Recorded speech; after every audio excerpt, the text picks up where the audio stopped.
성경 봉독입니다. 다 같이 일어나셔서 출애굽기 20장 13절 말씀 한 구절 읽겠습니다. 출애굽기 20장 13절 말씀입니다. 읽겠습니다. 살인하지 마라. 아멘. 앉아주시기 바랍니다.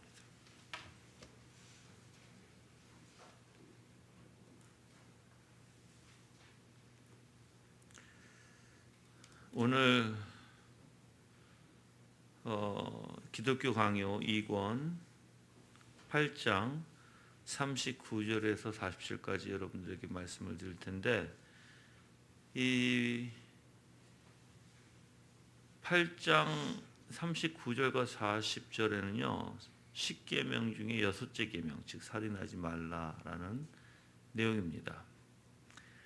그래서 이 내용, 이 살인하지 말라는 이 뜻이 무엇인지 여러분이 좀 구체적으로 좀 아셔야 될 것 같아서 오늘은 제가 분석을 좀 해서 알려드릴게요. 사실 이 여섯째 계명의 목적은 다음과 같습니다. 여호와께서 인류를 일종의 통일성으로 한때 묶어 놓았으니 각 사람은 모든 사람의 안전에 관심을 둬야 한다는 것입니다. 그래서 이웃의 몸을 해치지 않는 일체의 어떤 폭력이나 상해 그리고 해로운 것들을 금지하는 계명입니다. 따라서 이웃의 생명을 구하는데 어떤 도움이 될 만한 것을 충실히 이용하도록 하고, 또한 평화에 기여하고 그것들을 시간이 되면 항상 준비하며 어떤 해로운 것을 멀리하고, 또한 이웃이 위험에 처해 있을 때 항상 도움의 손길을 제공하라고 하는 말씀입니다. 하나님께서는 율법을 주신 분이십니다. 그래서 우리가 이 규범에 대해서 좀 깊이 생각하면, 하나님께서는 이 영혼들이 죄에 빠지는 것을 싫어하시고, 뿐만 아니라 하나님께서는 우리의 마음의 중심을 보시고, 이 율법이 그냥 어떤 행위적인 원리에서 살인하지 말라는 것뿐만 아니라 우리 내면에서까지, 우리의 생각과 마음에서까지, 즉 살인을 금하는, 그래서 형제를 사랑하고 오히려 그들의 생명을 구하라고 하는 그러한 말씀인 것입니다. 사람들이 외적인 원리 안에서 우리가 살인을 하지만 이 살인이 어디서부터 나오죠? 마음에서부터 나오는 것입니다. 그래서 분노와 증오, 그렇죠?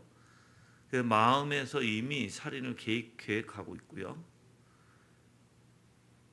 근데 형제들에 대해서 진노할 때, 화날 때, 또 그를 해하려고 하는 마음에서 치밀어 오를 때, 이럴 때 살인하게 되는 것이죠.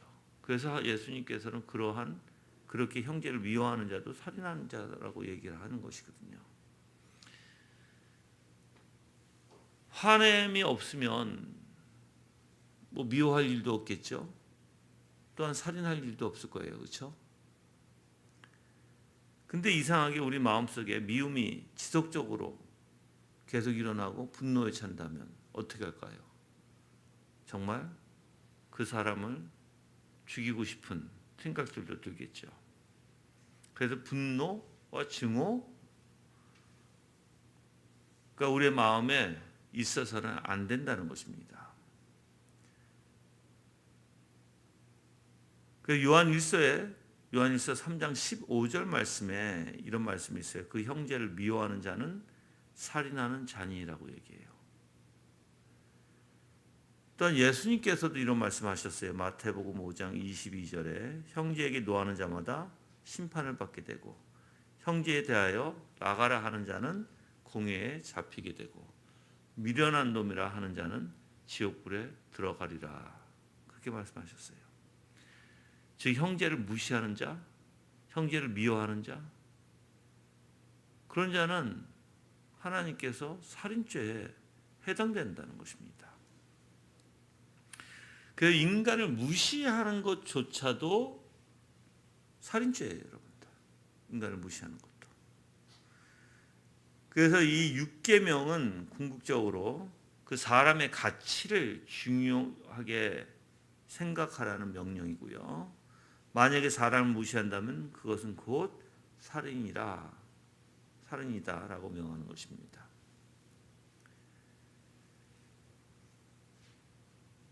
그래서 사람의 그 가치에 대해서 분명히 우리가 인정한다면 이웃을 모욕할 필요가 없겠죠.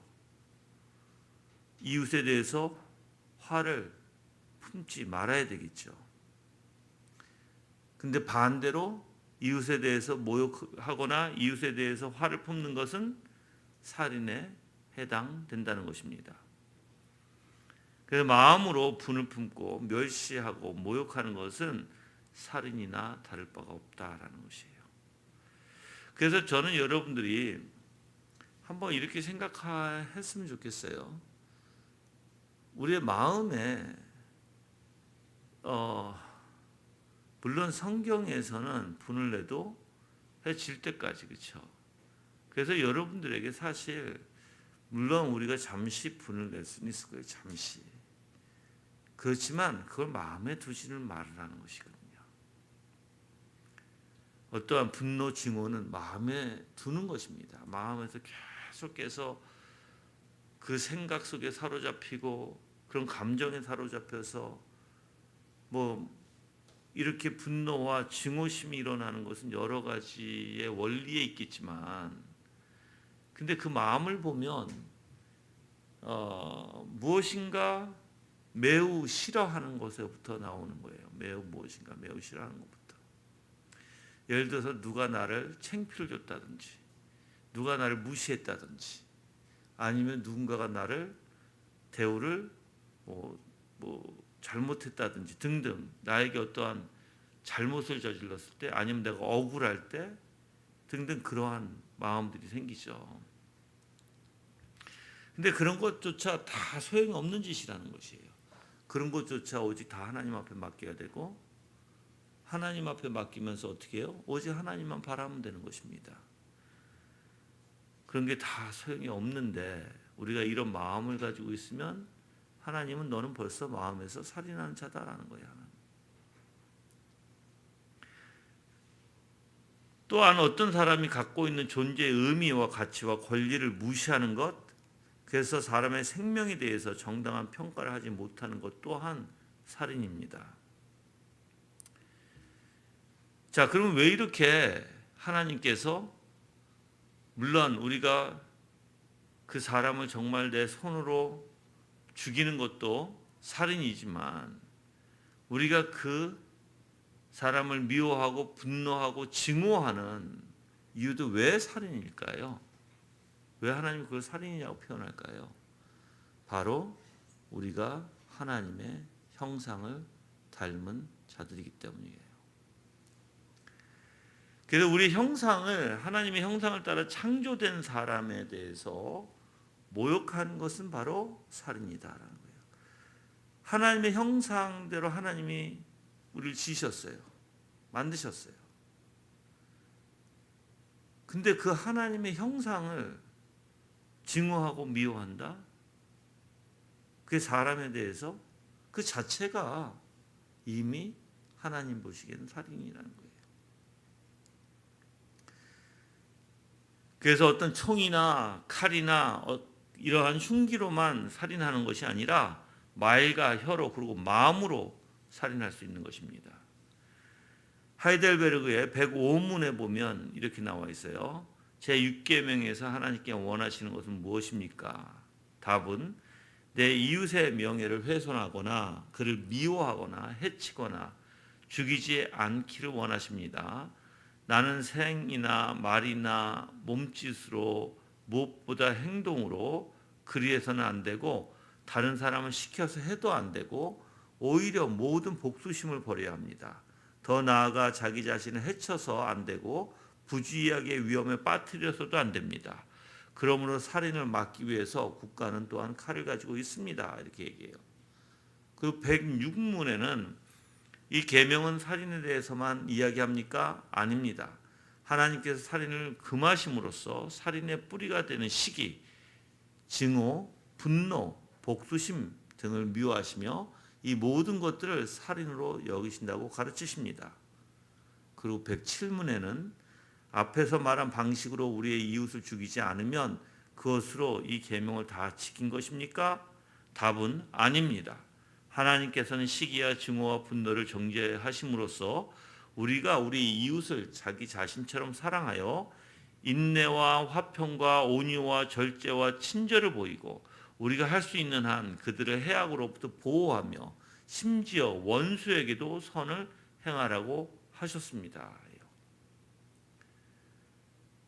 그러니까 여기서 얘기하는 건 절대로 우리가 어떠한 증오, 분노, 복수심, 시기, 미워함 이런 것은 가져서도 안 되고 뿐만 아니라 그럼 뭘 해야 되냐? 반대로 우리 안에 우리 이웃을 내 자신처럼 사랑해야 되고 원수일지라도 그에게 선을 보이고 그리고 사랑과 인내와 화평과 온유와 자비와 친절을 그들에게 할 수 있는 한 해야 되고 뿐만 아니라 해악으로부터 보호해야 된다는 거예요. 근데 오늘날의 여러분들 잘 생각해 보시면 우리는 이웃에 대해서 어떻게 생각하죠? 당신은 당신, 나는 나. 신경 쓰지 않잖아요. 그들이 해악을 받던 그들이 무슨 일이 있던 신경도 안 쓰잖아요, 우리는. 내 일만 아니면, 그렇죠? 또 어떤 이들은 이웃들에게 아니면 이 세상에게 사회에게 분노를 가지고 있는 사람들도 있어요. 이게 하나님 보시기에는 다 살인이라는 것이에요. 그들을 증오하고 분노를 가지고 미워하는 마음. 절대 하나님의 것이 아닙니다. 그건 그렇죠. 그럼 이제 여러분들이 살인하지 말라라는 이 명령은 외적인 원리에서만 얘기하는 게 아니라 내적인 원리서부터 시작하는 것이다라는 것이에요. 그 내적인 원리, 그 뿌리, 살인의 뿌리조차도 하나님께서 두지 말라라는 것이에요. 근데 왜 우리가 사람들을 이렇게 미워할까요? 왜 이렇게 사람들을 증오하고 사회를 증오하고 왜 이렇게 싫어할까요? 우리의 마음에 왜 이렇게 화가 나 있죠? 저는 이렇게 봐요.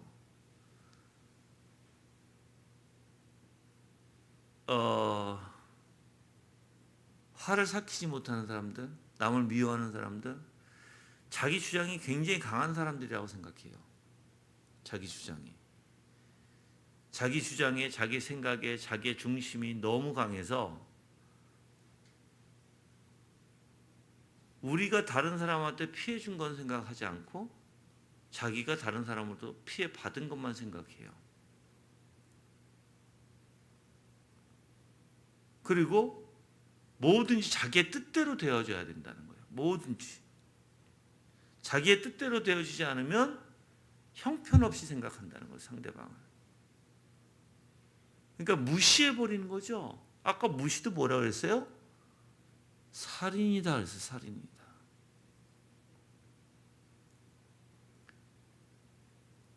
그래서 저는 여러분들이 이런 말을 들으면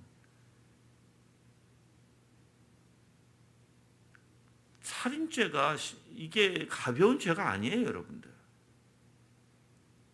하나님 앞에. 그러면 여러분들이 그것을 어떻게든 내 마음과 내 생각이 하나님께서 기뻐하시지 않는 것들이 있어서 그래서 시기나 증오, 분노, 복수심, 미워하는 것, 남을 무시하는 것들이 내 안에 있으면 내가 얼마나 정말 비참한 자인지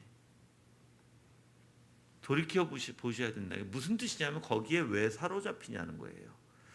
내가 그러한 미움에 내가 그 상대방에 대한 어떠한 잘못된 시각, 그래서 그 상대방을 미워하면서 무시해버리는, 그리고 징후를 갖고 있는, 거기에 사로잡혀서, 나는 거기에 사로잡혀서 그대로 사탄이 원하는 대로 나는 그대로 따라가고 그대로 행동하고 있고 그대로 그걸 표출하고 있다는 거예요. 우리가 사로잡혀야 될 분은 바로 예수 그리스도예요, 여러분들.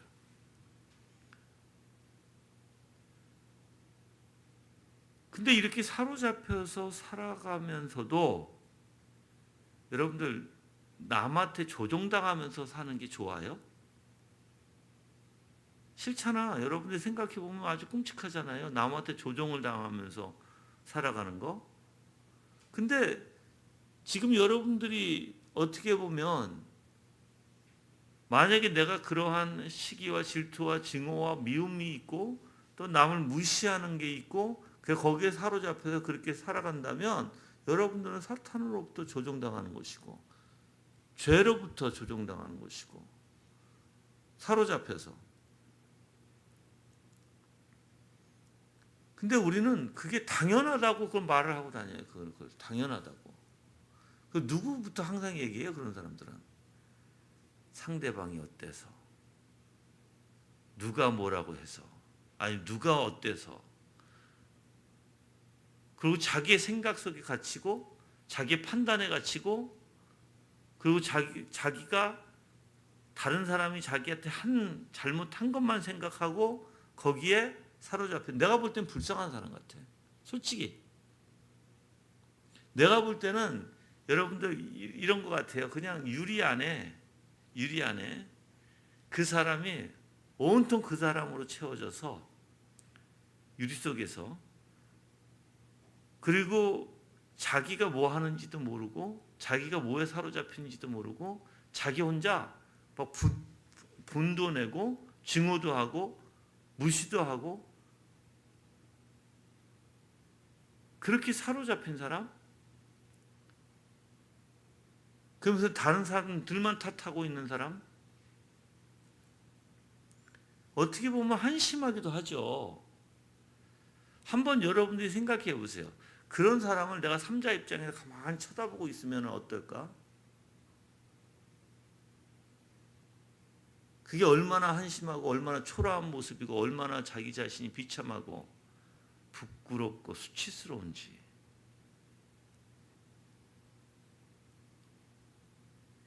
여러분들 솔직히 말씀드리면요, 여러분들이 누굴 분노하면서 누굴 미워하면서 누굴 무시하면서 여러분들이 그렇게 하고 있는 모습 옆에서 가만히 듣고 있잖아요. 말을 안 할 뿐이지 진짜 한심한 거예요. 진짜 말이 여기까지 나와요. 왜 이렇게 한심하십니까? 왜 이렇게 자기 생각에 꽉 갇혀서 왜 이렇게 정말 불쌍해 보입니다. 자기 자신이 그렇게 불쌍한지도 몰라.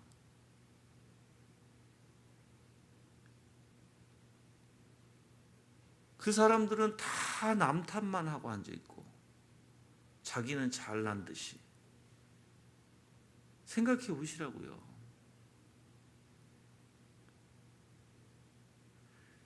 정말 한심스러워요, 여러분들. 한심스러워요.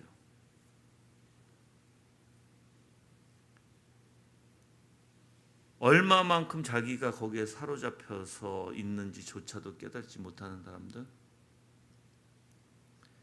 근데 이미 하나님께서는 그의 중심을 보시면서 마음을 보시면서 이미 그가 살인하고자 하는 그 마음의 씨앗이 그 안에 가득 채워서.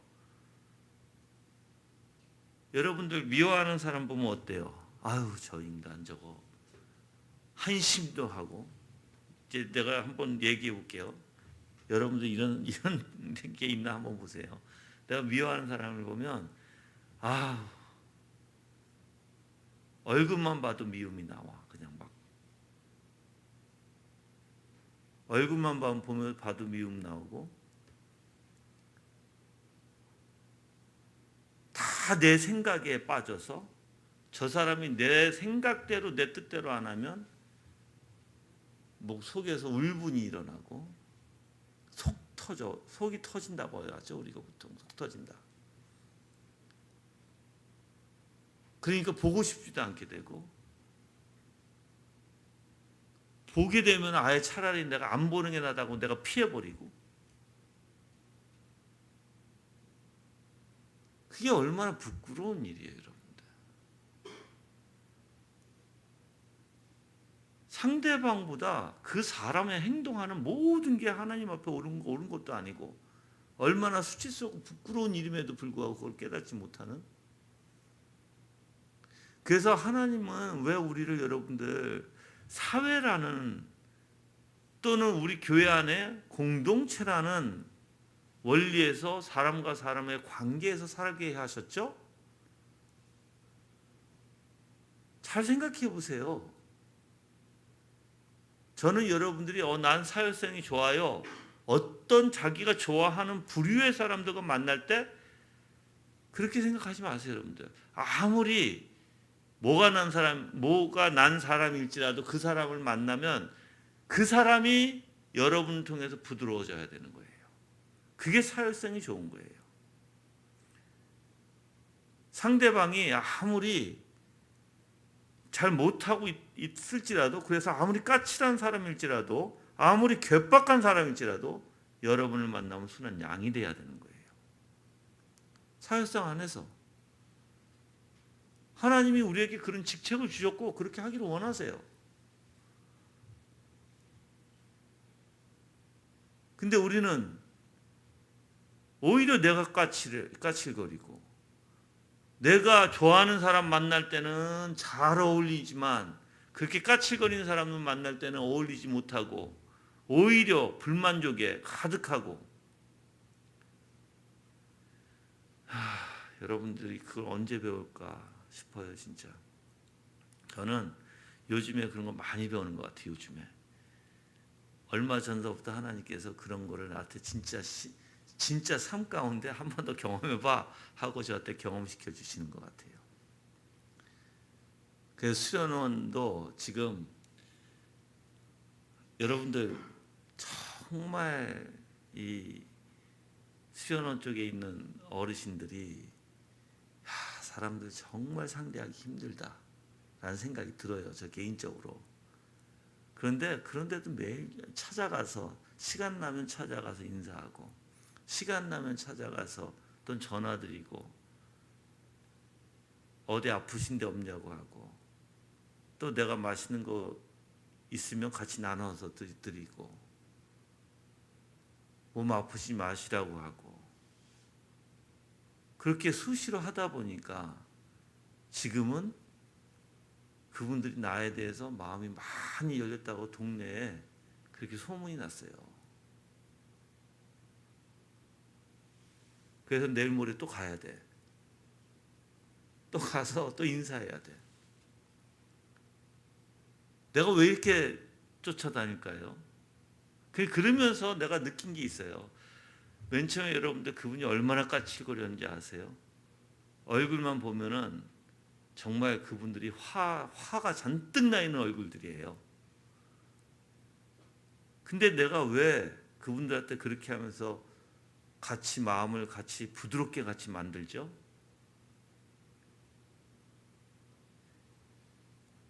여러분들, 내 마음이 부드럽기 때문에 그래요. 내 마음이. 그분들을 보면 안쓰러워요, 오히려. 그러다 보니까 어떻게 하면 그분들이 그렇게 부드럽고 아름답게 살아갈 수 있을까? 그래서 대화도 그분들은 굉장히 거칠어요, 대화가. 근데 저는 최대한 부드럽게 하려고 해요. 어떤 일이 있어도.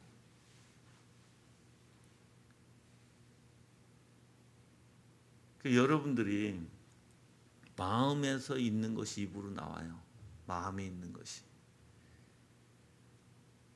여러분 마음에 잔뜩 분노와 시기와 질투와 또는 내 안에 정말 상대방에 대한 미움과 증오와 무시함과 이런 것이 잔뜩 있으면, 여러분들 이런 적 있어요? 누굴 보면 아우 저 인간, 아우, 그렇게 한숨 나올 때가 있어요? 그러면 이미 그렇게 한숨 나온다는 건 뭐예요? 아유, 저 인간 그 무슨 뜻이에요, 그게? 이미 무시하는 거예요, 무시. 여러분들 짜증이 잔뜩 있어서 그 안에. 그러니까 보고 싶지도 않죠. 보고 싶지도 않을 뿐더러 봐야 되면 오히려 피해버리죠. 안 보려고. 근데 하나님의 형상으로 지어진 인간에게 어떻게 그럴 수 있냐고요. 그 사람도 하나님의 형상으로 만들어진 인간이라고요. 아무리 죄인이지만.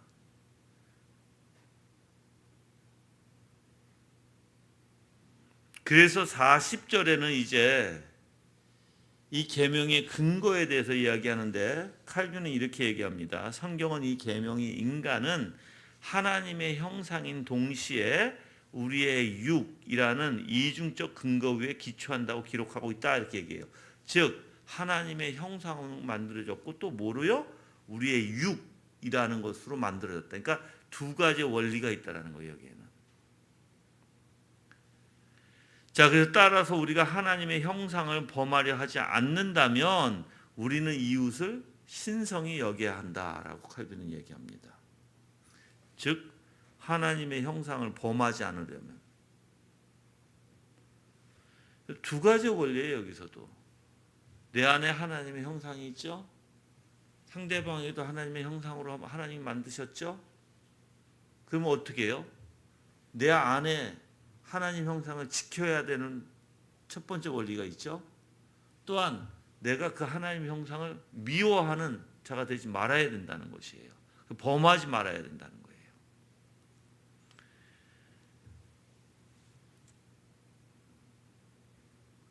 그래서 하나님 우리를 사람과 사람의 관계에서 단절시키거나 아니면 오히려 그냥 나 잘났다고 혼자 살게끔 두시는 하나님이 아니세요. 그렇게 우리를 만드시지 않았어요, 여러분들.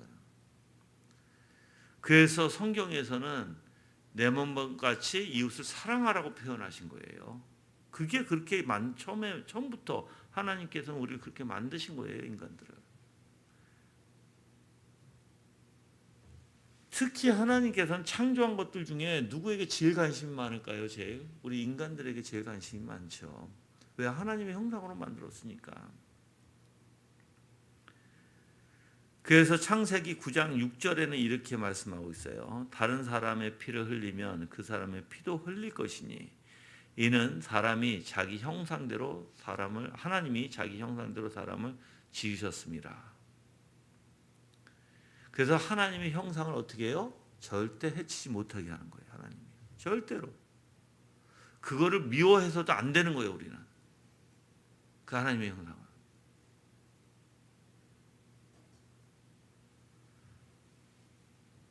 그래서 여호와 하나님께서는 본질적으로 인간 속에 두 가지 일을 생각하게 하셨다고 얘기해요. 칼빈은. 그래서 두 가지는 첫 번째, 인간 속에 새겨진 하나님의 형상을 경외할 것. 두 번째, 그분 안에 있는 우리의 몸을 존중할 것. 이렇게 얘기해요.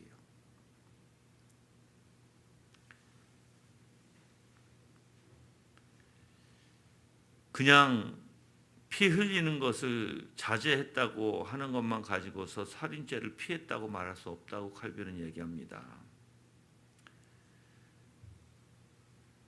그래서 칼빈은 이렇게 얘기해요. 만약 당신이 행위에 의한 죄를 범했다거나 또는 어떤 음모를 꾸미려 했다거나 이웃의 안전에 역행하는 어떤 일을 계획한다면 당신은 이미 살인죄를 저지르는 것으로 간주된다. 이렇게 표현해요.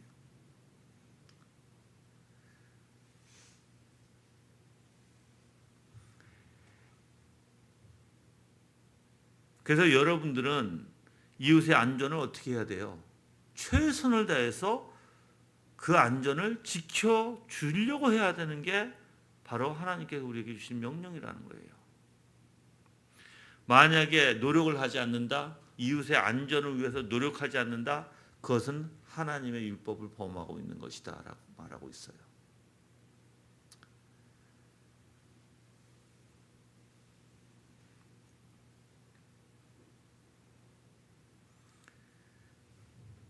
그래서 여러분들이 이 여기에 관해서 이제 여러 가지 우리가 좀 생각해 볼 것들이 있어요. 그래서 제가 그 내용들을 좀 여러분들한테 좀 말씀을 드리려고 하는데, 여러분 생각해 보세요. 이제 우리의 육신에 하나님께서 이웃의 육신, 이웃의 안전이라는 것은 우리가 지금 살아가고 있는 육신에 대한 안전이잖아요. 그렇죠?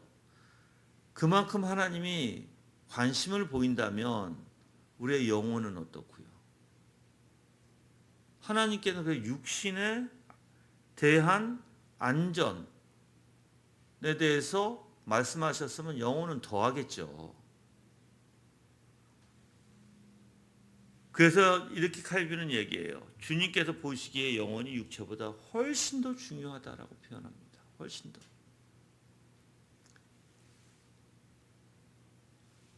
그래서 제가 이것을 묵상하면서 이제 여러 가지 주제를 한번 갖고 나왔는데, 첫 번째 주제는 이거예요.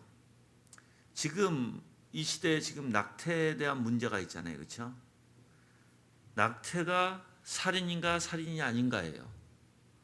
우리는 다 알아요. 낙태는 살인이에요, 여러분들. 살인. 근데 사람들이 희한하게 생각해요. 이렇게 정의를 낼 수 있어요. 이 문제는 사람의 정의를 어느 시점으로 정하느냐. 사람.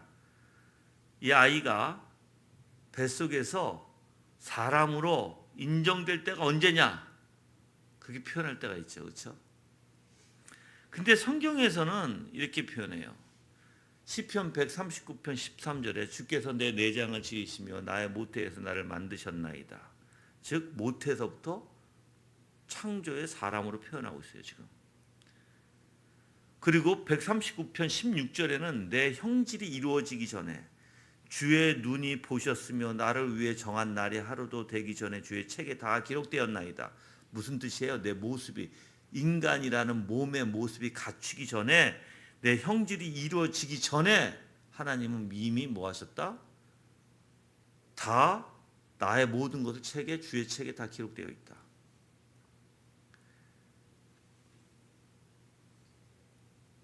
그래서 성경에서는 아직까지 태어나지 않은 태아가 이미 사람이라고 표현하고 있다는 거예요. 그래서 뱃속에 있는 태아도 사람이라는 걸 알 수 있고요. 수태되는 순간부터 사람이라고 봐야 되고요. 정통적인 기독교는요, 어떻게 생각하냐면 수정란이 형성되는 순간부터 사람이다라고 얘기해요. 즉 모든 수정란이란 다 인간으로서 생명으로 여겨야 하고, 최소한으로는 수정되어 어머니 태에 착상된 수정란부터 온전한 인간으로서의 생명으로 여겨야 한다는 것이 정통 기독교의 입장이다라고 얘기합니다. 그러니까 어떻게 됐든 우리는 낙태는 안 돼요, 여러분들. 그럼 낙태를 내 마음대로 할 수 없다라면 피임은 내가 마음대로 해야 되나요? 아니에요, 그것도. 하나님, 그래서 이제 특수한 상황, 또 여러분이 생각해 봐야 되겠죠. 특수한 상황. 어떠한 특수한 상황의 태아에 대해서 생각해 볼 수 있나. 즉 결혼 전에, 혼전 전에 이루어진 성관계를 통한 임신. 이건 잘못된 거죠. 진짜 잘못된 거예요, 여러분들. 근데 세상에서는 그런 일이 흔하잖아요. 그렇죠? 그리고 강간, 근친상간, 비윤리적인 방식으로 통한 임신의 경우 모두가 특수한 상황의 태아가 이루어졌다는 거죠. 그럼 자, 이런 상황 가운데서는 낙태가 가능할까요? 아니에요. 절대 아닙니다. 태아에게 장애가 발견됐을 경우도 절대로 우리는 낙태가 안 돼요. 할 수 없어요. 왜? 하나님께서 허락하신 임신이기 때문에 그래요. 생각해 보세요. 사람의 생명을 우리가 주장할 수 있어요? 못해요. 사람의 생명을 우리가 주장할 수가 없는 게 우리예요. 그 생명을 주신 이가 누구예요? 하나님이세요. 하나님. 우리가 남편과 부인이 성관계를 한다고 해서 우리가 마음대로 그 생명을 부어넣을 수 있나요? 아니에요, 절대. 그 생명을 주시는 이는 누구예요? 하나님이시기 때문에 그래요. 하나님이시기 때문에. 그래서 임신은 사람의 의지와 노력에 달린 것이 아니에요. 전적으로 창조 하나님의 역사이심이 분명합니다. 그건 우리가 말 안 해도 다 이거 아는 얘기잖아요, 그렇죠? 예. 그래서 태아가 사람이 되는 것은요, 부모에 의해서 결정된 것도 아닙니다. 생명을 주관하시는 하나님의 절대 주권에 의한 것이에요. 절대 주권. 이거를 인간이 의무적으로 함부로 할 수가 없다. 태아를 안 만들려고 하거나 낙태를 시키거나 내 임의적인 원리 안에서 내 마음대로 하려고 한다? 그건 죄다라는 거예요. 죄다, 여러분들. 죄.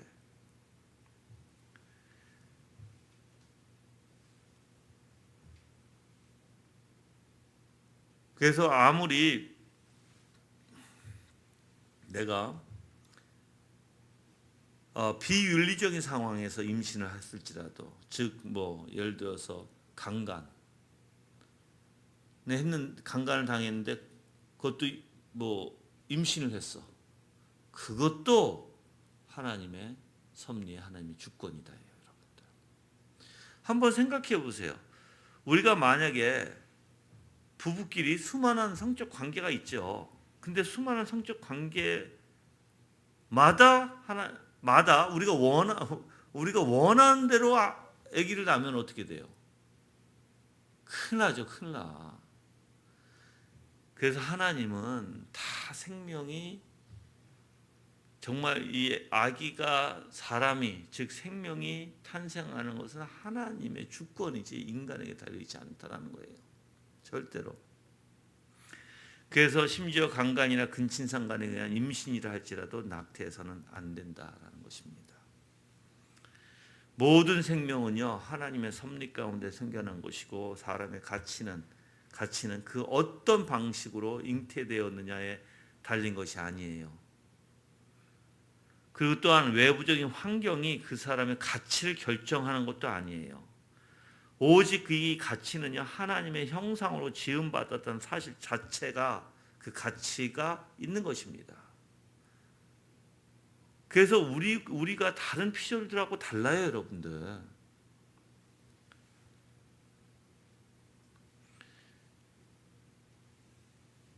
그래서 어떻게 됐든 간에 태아를 죽이는 것 살인입니다. 또한 하나 생각해 봐야 될 거 있어요. 자살이에요. 자살은 지금도 우리 한국이 굉장히 많죠. 성경에도 가룟 유다, 사울 왕, 아이도벨, 시므리 이런 사람들이 다 자살했어요. 근데 현대 사람들은 이 자살을 자기의 자유로운 행동 또는 자신이 선택할 수 있는 거로 생각해요. 절대 선택할 수 없는 것입니다, 이거. 왜? 아까도 얘기했잖아요. 우리의 생명은 누구 거예요? 누구로부터 온 거예요? 하나님으로부터 온 거예요. 그래서 내 마음대로, 내 생명이니까 내 마음대로 해도 된다? 인생이니까 누구도 간섭할 수 없고 내 마음대로 하겠다? 잘못입니다. 그래서 성경은 사실 자살을 금합니다. 물론 자살하지 말라고 구체적으로 성경 구절에 나와 있는 건 아니에요. 문자적으로 그대로. 그렇지만 분명히 살인하지 말라라는 이 말씀의 그 살인이라는 것은 기본적인 사람이에요. 그래서 다른 사람을 해치거나 내 자신을 해치는 일조차도 하지 말라는 것입니다.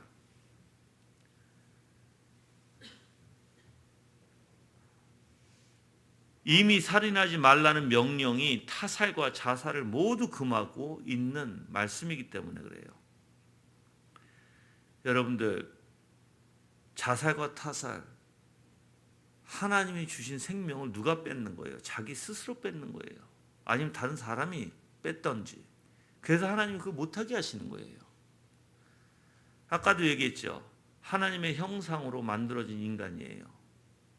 그것을 누가 건들 수가 없는 거예요. 하나님 외에는. 그래서 자신의 생명은 자신의 것이 아니고 하나님의 것입니다. 하나님의 형상으로 만드셨기 때문에, 또 하나님이 주권자시기 때문에,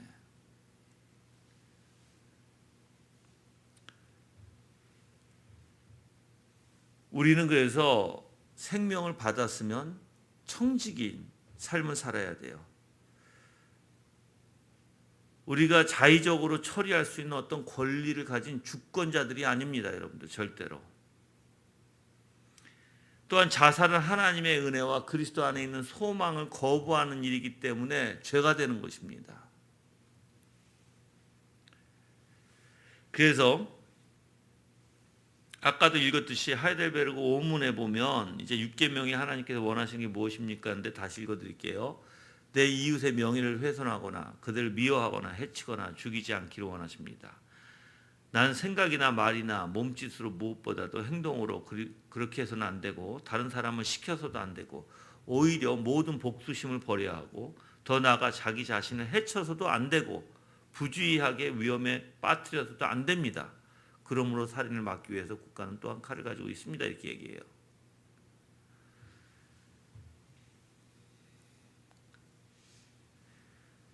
그래서 절대 자살을 우리는 생각해서도 안 되겠죠. 또한 자살은 이웃과 관계에서는 어때요? 고통을 줍니다. 가족과 친구와 동료들에게 엄청난 충격과 고통을 주는 게 이 자살이에요. 그래서 생각해, 이웃을 사랑하라고 했는데 오히려 반대로 자살을 통해서 남들에게 어떻게 해요? 고통을 주는 것이, 그게 하나님 앞에는 죄가 된다는 것이죠. 그게 범죄 행위입니다. 그래서 만약에 누구든지 이렇게 자살을 염두에 두고 있다면 어떻게 해야 될까요? 오히려 하나님 앞에 소망을 둬야 돼요. 아무리 힘들고 절망스러울지라도 하나님 앞에 소망을 둬야 합니다. 하나님은 우리를 인도하시는 하나님이세요. 하나님의 사랑은 끝이 없어요.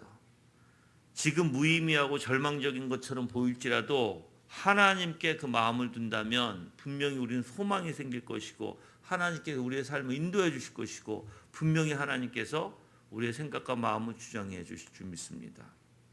그래서 잠시 어려운 일이 닥치고 너무 힘든 고통이 있을지라도 좌절하지 말고 포기하지 말고 주님 앞에 그 소망을 둬야 될 줄 믿습니다. 그러면 자살자를 바라보는 성도들의 태도는 어떻게 해야 될까요? 자살자를 바라보는 성도들의 태도. 함부로 말해서는 안 되겠죠. 절대입니다, 여러분들. 그거는 여러분 자신 스스로 용납하지 마세요. 왜 그러냐면 우리가 좀 성숙한 태도를 가지려면 첫 번째, 이 이웃에 관한 사랑을 제대로 실천하지 못했기 때문이라는 것을 여러분 아시죠? 뿐만 아니라 이 자살의 문제는요, 개인적인 문제이기도 하지만 사회 구조의 문제이기도 해요. 만약에 우리 주변에서 자살이 일어났죠, 그럼 여러분들도 책임이 있는 거예요. 그들을 돌보지 못한 책임. 그래서 우리가 함부로 얘기해서는 안 된다는 거예요. 절대로 여러분들. 잠잠히 하나님만 바라고 그 가족을 위해서 기도해야 되고, 또 주변 사람들이, 그런 사람들이 동요돼서 그런 일이 또 다시는 생기지 않도록 해야 되고, 때로는 우리 좀 안타까운 게 뭐냐면 TV에서 이제 연예인들이나 자살을 보잖아요, 우리가. 이럴 때 이 자살을 아름답게 꾸미는 것조차도 이거는 안 좋은 거예요. 그렇게 되면 뭘 해요? 다른 사람들이 자살을 하도록 더 충동질하는 것밖에 안 된다는 것이에요. 그런 건 절대 해서는 안 되고요. 오히려 우리가 주변에 특히 극단적인 선택을 하려고 하는 사람들이 있는지 없는지 항상 살펴보고, 그들이 절대 그런 길로 가지 못하도록 여러분들이 붙들어주고 인도해 줘야 될 줄 믿습니다. 그리고 또 하나는 차별과 인권이에요. 물론 인권을 남용해서도 안 되겠지만 인권을 너무 무시해서도 안 되겠죠. 여러분들이 만약에 누구를 차별한다, 그리고 아니면 인권을 무시한다, 이것도 살인하는 경우입니다. 야고보서 2장 1절에 9절까지 이 차별에 금하는 내용이 나옵니다. 1절 하반부에 보면 이 사람을 차별하여 대하지 말라고 얘기해요. 또한 2절과 3절에서는 구체적인 예를 제시합니다. 즉 회당에서 부자와 가난한 사람이 있는데 부자에게는 좋은 자리에 앉으라고 하고 가난한 사람에게는 거기 서 있으라고 하든지 아니면 내 발등상 아래 앉으라고 하면 그것은 서로 차별하는 것이라고 말하고 있는 것이에요. 여러분들, 교회에 부자가 있어서 그를 대우해주고 가난한 사람이 있어서 그걸 무시한다면 그게 차별하는 거예요, 여러분들. 그 차별하는 것조차도 살인하는 것과 마찬가지라는 것입니다. 자, 왜 그럴까요? 아까도 얘기했죠. 하나님의 형상과 모양대로 지음받은 동등한 사람들이기 때문에 그래요. 그래서 차별할 수 없는 거예요, 여러분들. 모두 하나님의 형상으로 지음받은 자들은요, 다 동등한 사람들이고요. 다 사람들이 다 자신들의 어떤 기본권과 인권을 다 가지고 있는 사람들이고요. 근데 이제 이거를 박탈하는 행위가 있다라는 거예요.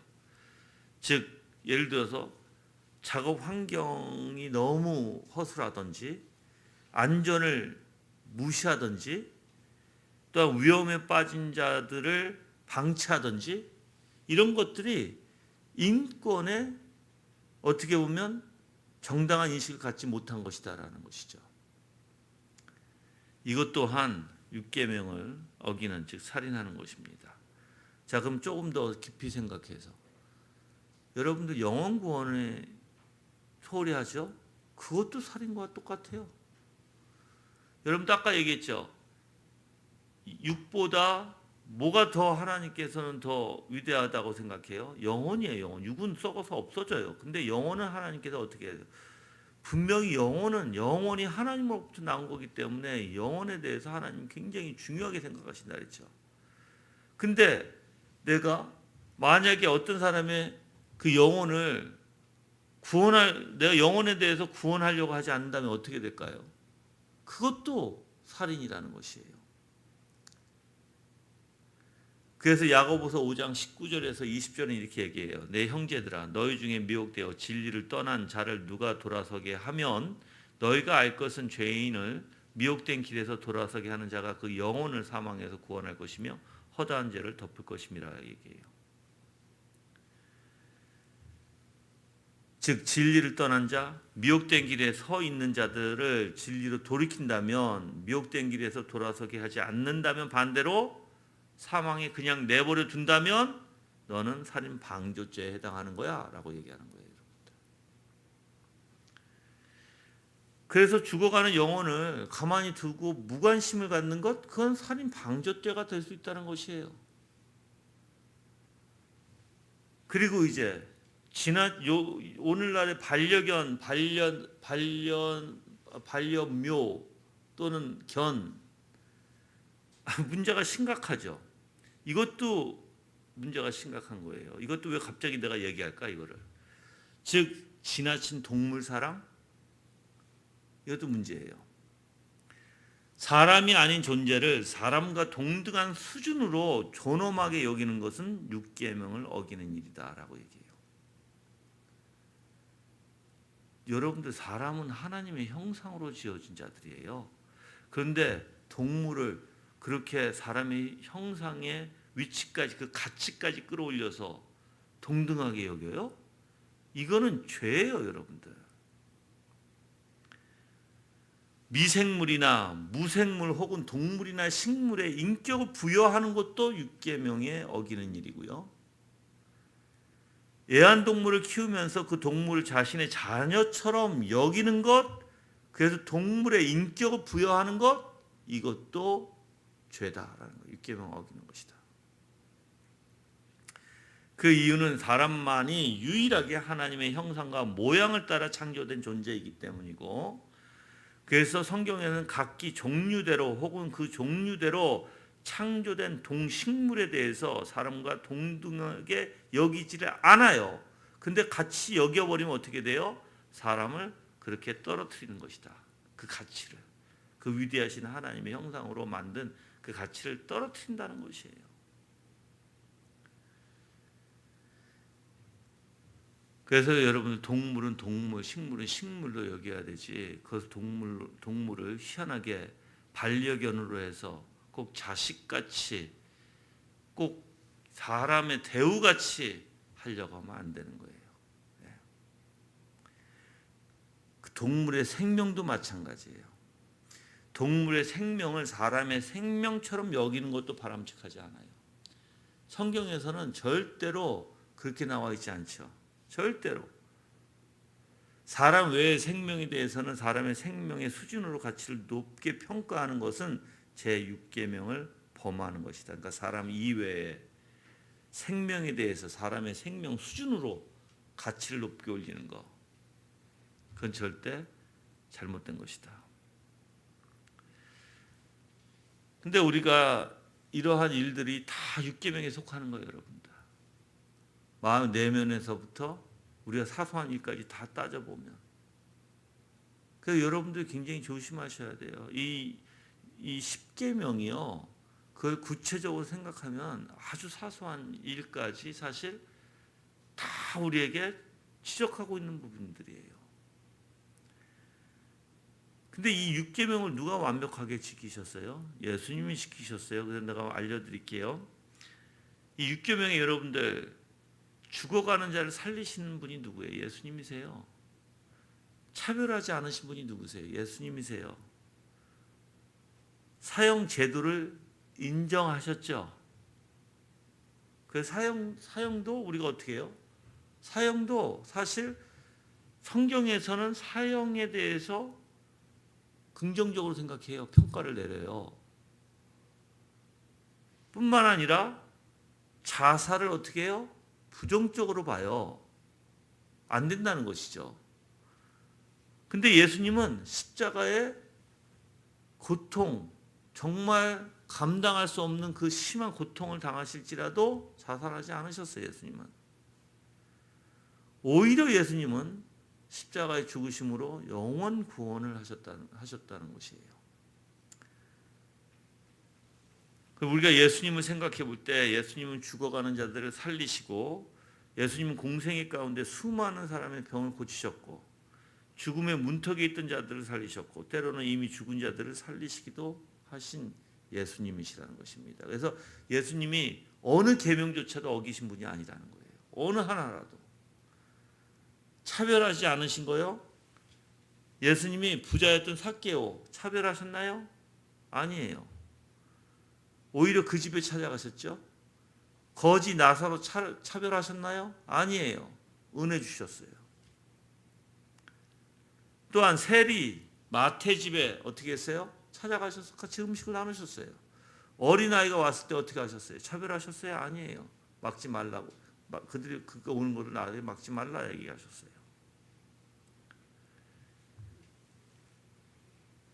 사형제도 스스로 예수님은 사형제도에 인정하시고 지키셨어요. 그래서 자기 자신이 십자가에 형벌을 당하신 것이에요. 절대 사형제도가 잘못됐다고 말씀하지 않으셨습니다. 자신과 함께 달렸던 강도들의 죽음에 대해서도 이것은 잘못된 제도라고 항변하시지 않으셨어요. 아까 얘기했듯이 또한 자살을 선택하지도 않으셨다고 했어요.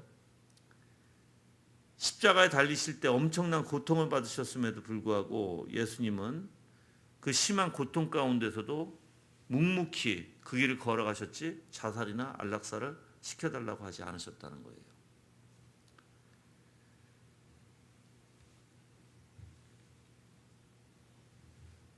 또한 영원 구원을 하셨는데 로마서 8장 11절에 보면 예수를 죽은 자 가운데 살리신 이의 영이 너희 안에 거하시면 그리스도 예수를 죽은 자 가운데 살리시니가 너희 안에 거하시는 그의 영으로 말미암아 너희 죽을 몸도 살리시리라라고 얘기하죠. 즉 예수님은 자신의 죽음으로 누구를 살리셨어요? 우리를 살리셨어요, 여러분들.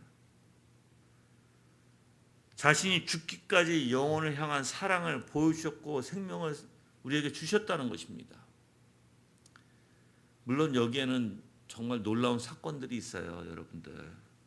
정말 놀라운 사건들이 있는데 간단하게 얘기하면 십자가의 대속은 우리가 구약을 봤을 때 많은 사람들이 하나님 우리를 사랑한다는 거 보일까요? 안 보일까요? 잘? 구약을 봤을 때 읽어볼 때 그렇게 잘 나오지가 않아요. 근데 희한하게 십자가의 대속 사건이 구약에 있는 하나님의 모든 사랑을 확 열어버린 거예요. 그 십자가의 대속의 사건이. 그래서 구약에선 잘 보이지 않던 하나님의 사랑이 십자가의 대속을 통해서 하나님의 사랑이 확 열려버린 거예요, 여러분들. 뿐만 아니라 거기에는 하나님의 주권의 통치가 있어요, 여러분들. 그래서 여러분들이 이 십자가를 가만히 보고 예수님의 십자가 대속을 가만히 보면 왜 이렇게 하셨을까? 우리가 간단히 생각하면 하나님이 창조를 하셨잖아요. 창조하시고 우리에게 모든 주권으로 다 창조하셨잖아요. 그렇죠? 근데 희한하게 인간에게 선악과를 따먹지 말라고 했는데 인간이 따먹어 버리면서 인간의 하나님의 형상과 모양으로 만들었던 이 인간이 어떻게 된 거예요? 타락해 버렸잖아요. 근데 하나님은 그냥 두시면 다 죽을 수밖에 없잖아. 근데 하나님이 다시 하나님의 주권, 하나님의 통치를 다시 하나님께서 이 죄인들에게까지 은혜를 베푸시면서 그 주권과 통치를 다시 걸머지시는 거예요. 이 죄인들에게조차. 그래서 십자가의 대속을 통해서 하나님께서 예수 그리스도의 그 십자가의 대속의 구원을 통해서 하나님 선택한 백성들에게 그래서 하나님의 왕, 즉 만왕의 왕이시고 모든 걸 통치하시고 모든 것을 하나님께서 이루시겠다고 하는 사실 그 십자가 대속을 통해서도 볼 수가 있는 것입니다. 그래서 그냥 예수 그리스도의 죽음이 단지 그냥 죽음으로 끝나는 게 아니라 하나님의 놀라운 사랑과 주권, 통치 그리고 이제 하나님의 나라의 완성까지 보여주는 게 바로 십자가의 대속이에요, 여러분들.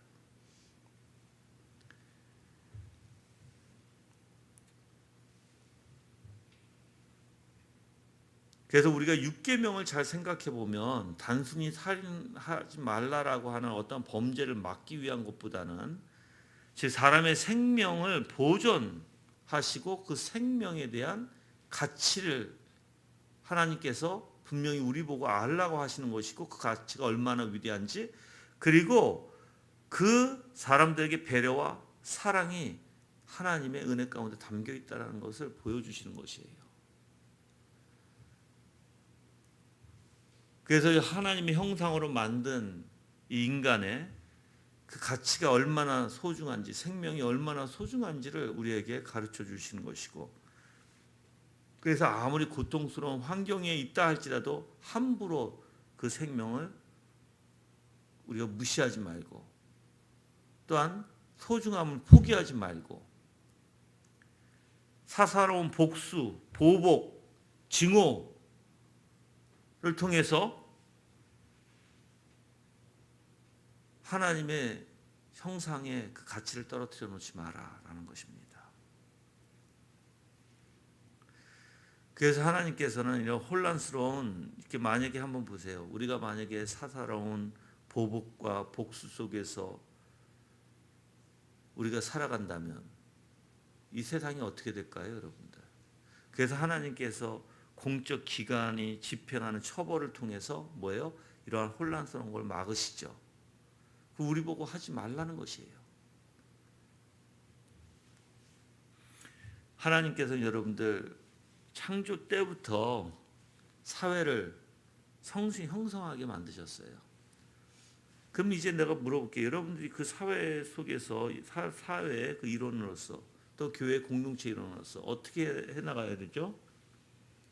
협력해서 하나가 돼서 정말 그 잘 관계를 맺고 살아가야 되겠죠. 그래서 저는 여러분들이 사람과의 관계를 이렇게 얘기할게요. 내가 사람과의 관계를 못 맺는다. 그 신앙도 꽝이에요. 신앙도 사실 망가져 있다는 뜻이에요.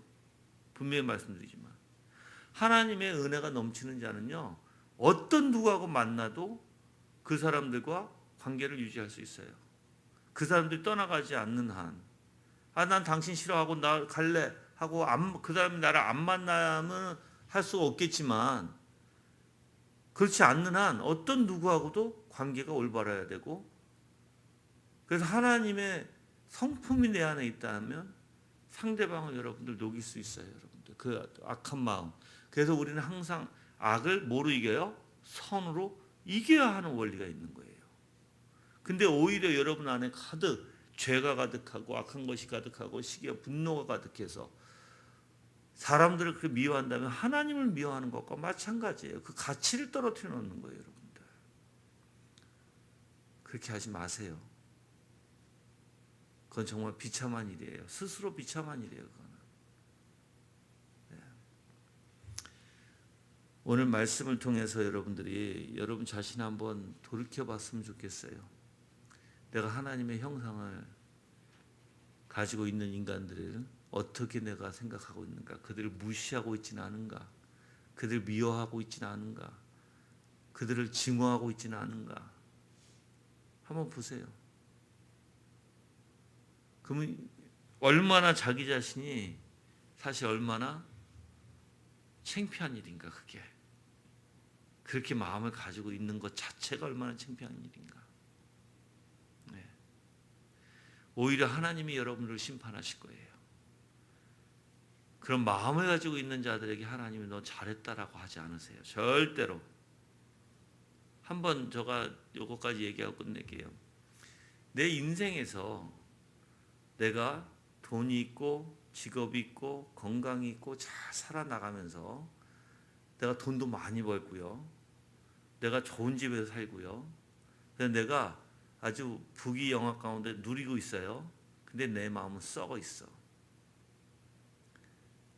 여러분들, 여러분 생각에는 하나님께서 나한테 부귀영화를 주고 하나님께서 돈도 주시고 하나님께서 직업도 주시고 하나님께서 이것도 주시고 하니까 괜찮을 것 같죠? 아니요. 여러분 안에가 썩어 있으면 여러분도 분명히 심판을 받을 수밖에 없어요. 그리고 이 땅에서 부자가 누린 것, 하나님이 하늘에 가서 너가 이 땅에서 누렸으니 이제부터는 너에게 하나님의 진노가 임할 것이다 라고 얘기하실 거예요. 여러분들 부자하고 나사를 보세요. 너가 살아있을 때는 어떻게 했어요? 부자에게 너가 살아있을 때는 너가 누리고 살았잖아 라고 얘기하신 거예요. 한번 여러분들이 정말 신중히 생각하셔야 돼요. 그래서 우리는 예수 그리스도의 마음으로 예수 그리스도의 생각으로 살아가야 되는 것이에요. 왜 그게 나는 그렇게 왜 우리가 할 수 없죠? 너무 그거는 정말 그리스도인으로서는 너무 쉬운 거예요, 여러분들. 세상을 의지하지 않고 세상을 배선물로처럼 여기고 오직 그리스도의 아름다운 그 영광을 내 생각과 마음에 집어넣고 그 영광으로 기뻐하며 하나님을 즐거워하며 살아가는 것은 그리스도인들에게는 마땅한 일이고 어려운 일이 아니에요, 여러분들. 그거는 진짜예요. 하나님이 그런 능력을 이미 믿음을 통해서 주셨고요. 하나님이 우리와 같이 계심으로써 이미 우리에게 모든 걸 공급해 주시는 하나님이시거든요. 그래서 예수 그리스도를 내가 생각하고 묵상하고 예수님을 정말 말씀을 통해서 바라보기 시작하면 내 마음이 어떻게 기뻐지게 되고 내가 예수님의 영광을 말하기 시작하면 내 마음이 뜨거워지기 시작하고 하는 거예요, 여러분들. 그 아름다움 때문에, 그 영광 때문에. 그리고 여러분들 신앙하면서 하나님에 대한 이러한 영광된 열정이 없잖아요. 아무 소용이 없습니다.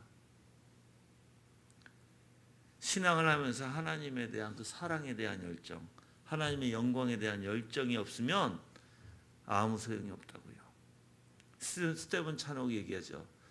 태양에 열이 없으면 태양이 아니듯이 하나님을 사랑한다 하면서 열정이 없으면 그리스도인이 아니다라고 얘기해요. 그래서 우리는 하나님에 대한 열정을 가지고 살아가는 거예요, 여러분들. 그 열정으로 내가 누구에게 전도하거나 내가 그걸 가지고 설교할 때 그 열정이 그들에게 전해지게 되고 그 영광이 그들에게 전해지게 되는 거예요, 여러분들. 근데 여러분들이 그런 마음이 없어. 그냥 냉랭해. 게을러.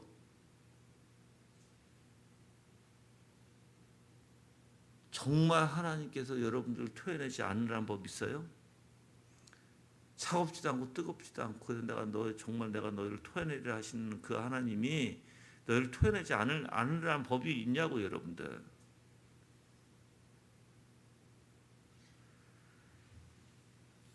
정말 정신 차리고 여러분들 신앙생활 하시길 바랍니다. 신앙생활은 장난이 아니에요. 내 마음에 더러운 것이 있으면 버리세요. 주님 앞에 간구하세요. 내 생각 속에 빠져 있으면, 그래서 우리는 뭘 하지 말아야 돼요? 생각에 꼬리를 물지 말아야 돼요.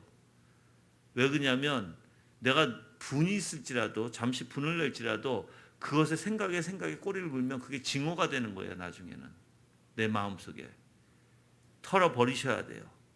그래서 절대로 생각에 꼬리를 무는 걸 하지 마세요. 알았죠? 오직 예수님만 바라보고 예수님의 것만 그렇게 생각하세요. 오직 예수님의 것. 예수님 것은 괜찮아요. 그 묵상이 되니까. 예수님을 묵상하는 거니까. 근데 그 외에는 하지 마세요. 어떤 것도 하지 마세요. 안 그러면 여러분들 죽어요. 안 그러면 여러분들 신앙생활 올바로 못해요, 여러분들.